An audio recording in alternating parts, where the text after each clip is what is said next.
tell us officially Bin Laden is dead.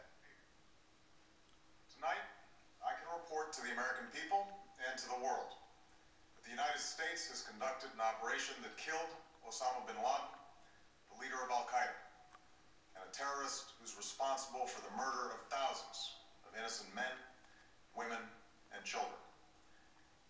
It was nearly 10 years ago that a bright September day was darkened by the worst attack on the American people in our history.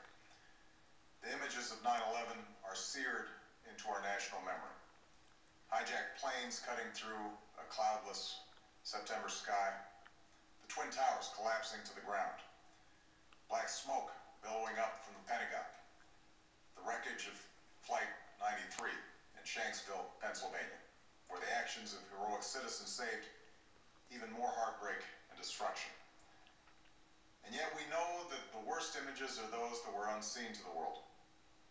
The empty seat at the dinner table, children who were forced to grow up without their mother or their father, parents who would never know the feeling of their child's embrace, nearly 3,000 citizens taken from us, leaving a gaping hole in our hearts. On September 11th, 2001, in our time of grief, the American people came together. We offered our neighbors a hand, and we offered the wounded our blood. We reaffirmed our ties to each other and our love of community and country. On that day, no matter where we came from, what God we prayed to, or what race or ethnicity we were united as one American family. We were also united in our resolve to protect our nation and to bring those who committed this vicious attack to justice. We quickly learned that the 9/11 attacks were carried out by Al-Qaeda, an organization headed by Osama Bin Laden, which had openly declared war on the United States and was committed to killing innocents in our country and around the globe. And so we went to war against Al-Qaeda to protect our citizens, our friends, and our allies. Over the last 10 years, thanks to the tireless and heroic work of our military and our counterterrorism professionals, we've made great strides in that effort. We've disrupted terrorist attacks and strengthened our homeland defense. In Afghanistan, we removed the Taliban government, which had given Bin Laden and Al-Qaeda safe haven and support. And around the globe, we worked with our friends and allies to capture or kill scores of Al-Qaeda terrorists, including several who were a part of the 9/11 plot. Yet, Osama Bin Laden avoided capture and escaped across the Afghan border into Pakistan. Meanwhile, Al-Qaeda continued to operate from along that border and operate through its affiliates across the world. And so shortly after taking office, I directed Leon Panetta, the director of the CIA, to make the killing or capture of Bin Laden the top priority of our war against Al-Qaeda, even as we continued our broader efforts to disrupt, dismantle, and defeat his network. Then, last August, after years of painstaking work by our intelligence community, I was briefed on a possible lead to Bin Laden. It was far from certain, and it took many months to run this thread to ground. I met repeatedly with my national security team as we developed more information about the possibility that we had located Bin Laden hiding within a compound deep inside Pakistan. And finally, last week, I determined that we had enough intelligence to take action and authorized an operation to get Osama Bin Laden and bring him to justice. Today, at my direction, the United States launched a targeted operation against that compound in Abbottabad, Pakistan. A small team of Americans carried out the operation with extraordinary courage and capability. No Americans were harmed. They took care to avoid civilian casualties. After a firefight, they killed Osama Bin Laden and took custody of his body.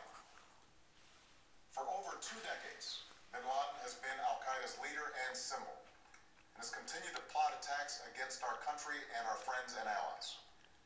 The death of Bin Laden marks the most significant achievement to date in our nation's effort to defeat Al-Qaeda.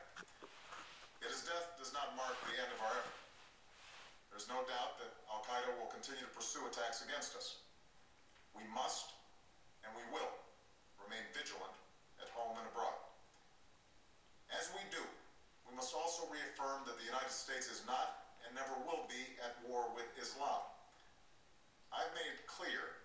just as President Bush did shortly after 9/11, that our war is not against Islam. Bin Laden was not a Muslim leader. He was a mass murderer of Muslims. Indeed, Al-Qaeda has slaughtered scores of Muslims in many countries, including our own.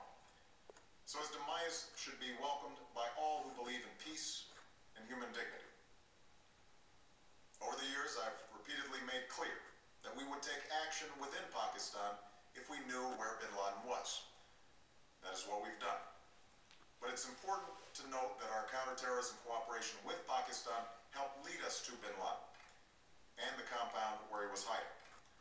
Indeed, bin Laden had declared war against Pakistan as well and ordered attacks against the Pakistani people. Tonight, I called President Zardari, and my team has also spoken with their Pakistani counterparts. They agree that this is a good and historic day for both of our nations. And going forward, it is essential that Pakistan continue to join us in the fight against Al-Qaeda and its affiliates. The American people did not choose this fight. It came to our shores and started with the senseless slaughter of our citizens. After nearly 10 years of service, struggle, and sacrifice, we know well the costs of war. These efforts weigh on me every time I, as Commander-in-Chief, have to sign a letter to a family that has lost a loved one, or look into the eyes of a service member who's been gravely wounded. So Americans understand the costs of war. Yet, as a country, we will never tolerate our security being threatened, nor stand idly by when our people have been killed. We will be relentless in defense of our citizens and our friends and allies. We will be true to the values that make us who we are. And on nights like this one, we can say to those families who have lost loved ones to Al-Qaeda's terror, justice has been done. Tonight, we give thanks to the countless intelligence and counterterrorism professionals who've worked tirelessly to achieve this outcome. The American people do not see their work nor know their names, but tonight they feel the satisfaction of their work and the result of their pursuit of justice. We give thanks for the men who carried out this operation, for they exemplify the professionalism, patriotism, and unparalleled courage of those who serve our country. And they are part of the generation that has borne the heaviest share of the burden since that September day. Finally, let me say to the families who lost loved ones on 9/11 that we have never forgotten your loss, nor wavered in our commitment to see that we do whatever it takes to prevent another attack on our shores. And tonight, let us think back to the sense of unity that prevailed on 9/11. I know that it has at times frayed, yet today's achievement is a testament to the greatness of our country and the determination of the American people. The cause of securing our country is not complete, but tonight we are once again reminded that America can do whatever we set our mind to. That is the story of our history. Whether it's the pursuit of prosperity for our people, or the struggle for equality for all our citizens, our commitment to stand up for our values abroad, and our sacrifices to make the world a safer place. Let us remember that we can do these things not just because of wealth or power, but because of who we are. One nation, under God, indivisible, with liberty and justice for all. Thank you. May God bless you. And may God bless the United States of America. President of the United States making the dramatic, historic announcement. It's all official now. Bin Laden is dead. The president describing in some detail, not all of the detail, but in some detail how the U.S. intelligence community got wind that bin Laden was hiding somewhere in Pakistan and that a team was assembled to go there and kill him, capture him, or kill him. In this particular case, they killed him. The president saying they had cooperation from the Pakistani government. He thanked President Zardari of Pakistan.